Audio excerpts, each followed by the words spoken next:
Break के बाद एक बार फिर खबरों की शुरुआत करते हैं और बड़ी खबर का रुख करेंगे। उत्तराखंड से बड़ी खबर सामने आ रही है, जहां पेपर लीक मामले पर खुलासा हुआ है। एसएसपी देहरादून और आयोग अध्यक्ष ने प्रेस कॉन्फ्रेंस की। मामले में पेपर लीक की पुष्टि नहीं हुई है। कुछ लोगों द्वारा पेपर बांटने के बाद गड़बड़ी की गई, ये बड़ी खबर आपको बता रहे हैं। पेपर लीक मामले को लेकर देखिए काफी हंगामा हुआ था और लगातार इस पूरे मामले की जांच की बात हो रही थी। और अब प्रेस कॉन्फ्रेंस जब की गई, इसमें यह बताया गया कि पेपर लीक नहीं हुआ है, जबकि कुछ लोगों ने पेपर बांटने के बाद गड़बड़ी की है। तो ये बड़ी खबर आपको बता रहे हैं। पेपर लीक की पुष्टि नहीं की गई है पुलिस की तरफ से।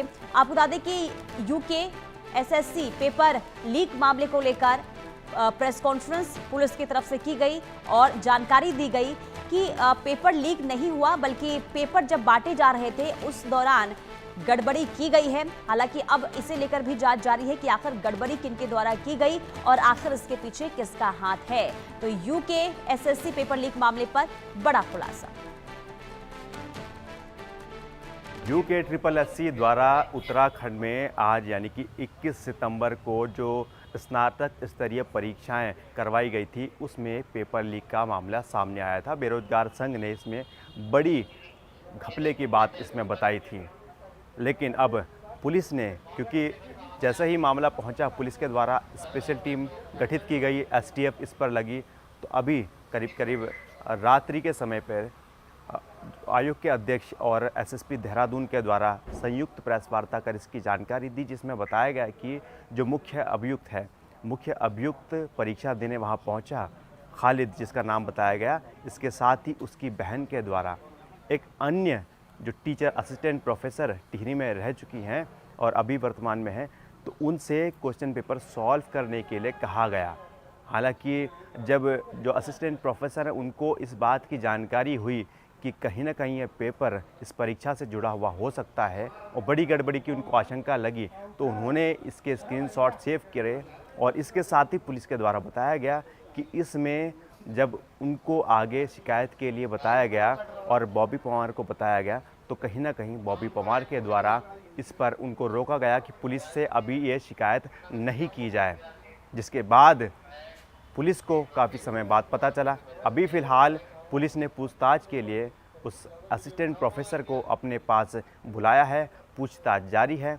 अभी मुख्य अभियुक्त खालिद की भी गिरफ्तारी जल्द ही हो जाएगी, ऐसी संभावना जताई जा रही है। इसके साथ अन्य जो कुछ अभियुक्त हैं उनकी भी गिरफ्तारी के अभी प्रयास चल रहे हैं। उम्मीद है कि जल्दी उनकी गिरफ्तारी हो जाएगी।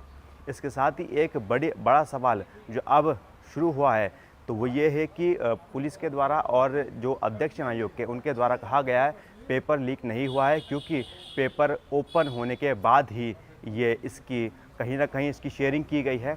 तो पेपर लीक जैसा कोई मामला नहीं है। हालांकि कुछ लोगों के बीच यानी कुछ अभियुक्त के बीच इसमें पेपर पास करने के लिए ये पूरी गड़बड़ झाला और पूरी साजिश इसमें की गई है। अब उम्मीद की जाती है और अब इंतज़ार किया जा रहा है कि कब मुख्य अभियुक्त और अन्य अभियुक्तों को गिरफ्तार किया जाए और पूरे मामले का पर्दाफाश किया जाए, क्योंकि अभी भी इसमें कुछ सवाल बने हुए हैं। अपने वीडियो जर्नलिस्ट सुमित रावत के साथ मैं शुभम कोटनाला, इंडिया न्यूज़ के लिए देहरादून से। आज स्नातक परीक्षा को लेकर दोपहर में करीब 1:15 से 1 बजे से लेकर 1:30 बजे के बीच सोशल मीडिया में कुछ ऐसी पोस्ट वायरल हुई थी, जिसमें ऐसा था कि उसमें कुछ पेपर जो है 11:30 बजे के करीब जो है कहीं लीक हुआ था, जिसके 2-3 पन्ने जो है स्क्रीनशॉट शेयर किए गए थे। क्योंकि जैसे ही ये सूचना प्राप्त हुई, पुलिस द्वारा भी इसमें स्पेशल टीम बना दी गई थी जांच के लिए, जिसमें STF हो, हमारी सिविल पुलिस हो, सभी लोग की एक टीम बनाकर इसकी जांच की गई। इस पूरे जांच के क्रम में यूके SSSC से भी एक प्रार्थना पत्र प्राप्त हुआ था, जिसको इंक्लूड किया गया कि इसमें जांच करके कार्रवाई की जाए।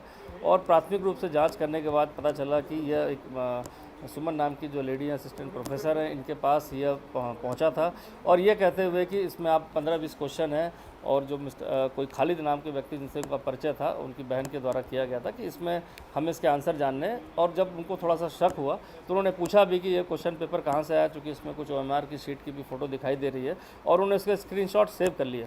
साथ ही साथ उनके द्वारा जो है इसमें ये भी बताया गया कि उन्होंने और लोगों से कंसल्ट किया और पुलिस में इसकी कंप्लेंट देने की बात की, चूँकि उनको शक हो गया था कहीं ना कहीं कुछ गड़बड़ है और उनको ट्रैप में फंसा कर ये 15-20 क्वेश्चन के आंसर पूछे गए हैं जो उनके हस्तलिखित में वापस भी किए गए थे। लेकिन कुछ संगठनों द्वारा, विभिन्न लोगों द्वारा उनको कहा गया कि इस मैटर को वो स्वयं देखेंगे और इसके द्वारा उनके द्वारा पुलिस को शिकायत नहीं की गई। चूँकि अब पूरी चेन में हमने कनेक्ट कर लिया है इस पेपर को, जो खालिद नाम का व्यक्ति जो खुद भी एक परीक्षार्थी जैसा अभी पता चला है बैठा था, उसने अपनी बहन को ये फ़ोन अपना उपलब्ध कराया था जिसके माध्यम से इनके जानने वाले तक ये पेपर पहुँचा था। पेपर के कुछ क्वेश्चन पहुँचे थे और जिसमें उनके आंसर की बात कही गई, जो आंसर दिए गए। और इसी खबर पर शुभम कोटनाला हमारे साथ लाइव जुड़ चुके हैं। शुभम, देखिए ये तो कंफर्म हो गया, पुलिस ने कंफर्म कर दिया कि पेपर लीक नहीं हुआ बल्कि पेपर बांटने के दौरान गड़बड़ झाला हुआ है। तो गड़बड़ी आखिर हुई कहां से? जी बिल्कुल, बात करें तो इसमें पुलिस का और आयोग के अध्यक्ष का सीधे तौर पर ये कहना है कि ये पूरा पेपर लीक का मामला नहीं है, क्योंकि इसमें सिर्फ एक व्यक्ति को पास करवाने के लिए पूरी कॉन्स्पिरेसी है, पूरी साजिश रची गई। तो पुलिस का ये कहना, आयोग का कहना है। और इसकी अगर हम बात करें, जिस तरह से बताया गया कि असिस्टेंट प्रोफेसर इन्वॉल्व इसमें कहीं ना कहीं परोक्ष या प्रत्यक्ष रूप से नजर आई, जो कि टिहरी के प्रताप नगर में अभी भी असिस्टेंट प्रोफेसर हैं। उनका संपर्क 2018 को खालिद मलिक नाम के व्यक्ति से हुआ था, जो उस समय पे ऋषिकेश में एई के पद पर तैनात था और ऑल वेदर रूट के काम में लगा हुआ था। तो उसके वो खुद एक अभ्यर्थी है खालिद मलिक। तो वो वहां पर पहुंचा, अपने सेंटर में पहुंचा। उसके बाद उसके द्वारा इनसे संपर्क किया गया जो असिस्टेंट प्रोफेसर है, और उन्होंने जो है अपनी बहन को ये कहकर कहा कि उनसे ये बात करें कि वो खुद अभ्यर्थी यानी प्रतियोगी परीक्षा की तैयारी कर रही हैं, प्रीवियस ईयर का पेपर है, उसको सॉल्व करवाना है। तो ये सब स्क्रीनशॉट शेयर किए गए और फिर जो असिस्टेंट प्रोफेसर है उन्होंने इसके जवाब भी दिए और वहां तक पहुंचा। तो कुल मिलाकर इस तरह की पूरी ये साजिश रची गई। हालांकि असिस्टेंट प्रोफेसर ने खुद इस बात को माना कि सॉल्व उन्होंने क्वेश्चन पेपर किए हैं, लेकिन बाद में उन्होंने कहा कि जब मुझे वहाँ OMR शीट दिखी क्वेश्चन पेपर के साथ तो मुझे शक हुआ, फिर मैंने बहन को दिए। वहां से बॉबी पवार जो बेरोजगार संघ के अध्यक्ष थे, अभी वर्तमान में नहीं है, उनको दिया। और फिर वहां से बॉबी पवार ने पुलिस पर ना जाने की बात कही और उसी दौरान ये पूरा सर्कुलेट हुआ और सोशल मीडिया पे काफी ज्यादा बवाल हुआ। पुलिस को करीब 1:30 के दरमियान इस बात को पता चला, जबकि 11:30 के दरमियान ये पेपर जो है, पेपर का स्क्रीनशॉट वायरल होने लगा था। तो पुलिस को समय काफी कम मिला क्योंकि पेपर तब तक हो चुका था। इसलिए पुलिस का कहना है कि सब चीजों में जो है पकड़ना और पूछताछ करना ये सब संभव नहीं हो पाया। और अगर समय रहते ही पता चलता तो खालिद को भी पकड़ लिया जाता, क्योंकि पेपर तब तक हो चुका था। हालांकि अब उम्मीद जताई जा रही है, क्योंकि जिस तरह से SSP देहरादून के द्वारा बताया गया कि SIT गठित कर दी गई थी तत्काल और पूरी इसमें तलाश जारी है। तो उम्मीद है कि आज दोपहर तक या उससे पहले भी खालिद को गिरफ्तार कर लिया जाएगा और बाकी चीजें इसमें निकलकर सामने आएंगी। अब जो है आगे लेकिन की अगर शुभम, बात करें तो इसमें देखिए सालों साल तक बच्चे एक भर्ती निकलने का इंतजार करते हैं, इंतजार इस बात का करते हैं कि कोई गवर्नमेंट जॉब निकले और उसमें वो अपना जो है मतलब एग्जाम दे पाए, और काफी मेहनत भी इसे लेकर की जाती है। लेकिन जब पेपर होते हैं उसके बाद जिस तरीके से ये तमाम चीजें निकलकर सामने आती है तो कहीं ना कहीं भर्ती प्रक्रिया और शिक्षा प्रणाली पर भी सवाल इसे लेकर उठ रहे, परीक्षा प्रणाली पर भी सवाल उठेंगे कि आखिर गड़बड़ी कैसे हो जाती है, आखिर सख्ती क्यों नहीं दिखाई गई, लापरवाही आखिर क्यों की गई? जी बिल्कुल, निश्चित तौर पर हम ये बात बिल्कुल नहीं कह सकते कि इसमें आयोग की चूक नहीं है, क्योंकि आयोग के स्तर से जिस तरह से बताया गया था कि तैयारी पूरी है, सेंटर जो है वहां पर जैमर लगाए गए हैं। जैमर का मेन काम ये है कि सभी डिवाइसेस को ब्लॉक कर दिया जाए और अभ्यर्थी को अलाउड नहीं होता कि किसी भी तरह के गैजेट, मोबाइल फोन अंदर लेकर जाए। तो सवाल अभी ये बरकरार है कि आखिर खालिद के द्वारा जो स्क्रीनशॉट भेजे गए, जो पेपर्स की फोटो ली गई और उसको आगे असिस्टेंट प्रोफेसर तक पहुंचाया गया अन्य माध्यमों के द्वारा, तो वो किस तरह से पहुंचाया गया अभी ये बड़ा सवाल है, खुलासा होना बाकी है। लेकिन इतना निश्चित तौर पर सामने आ रहा है कि कहीं ना कहीं आयोग के द्वारा कमी रखी गई।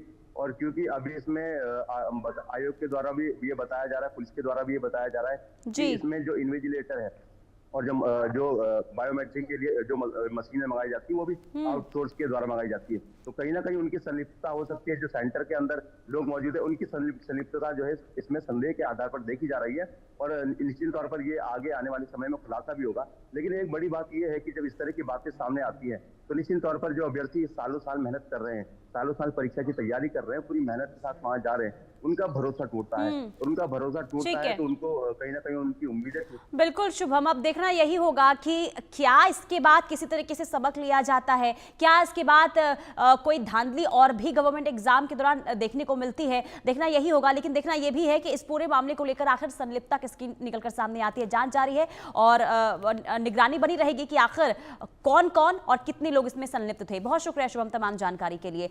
और देखिए लगातार, क्योंकि देखिए गवर्नमेंट एग्जाम की अगर हम बात करें तो बच्चे लगातार मेहनत करते हैं, उसके बाद जब पेपर देने की बारी आती है तो इस तरीके से घटनाएं सामने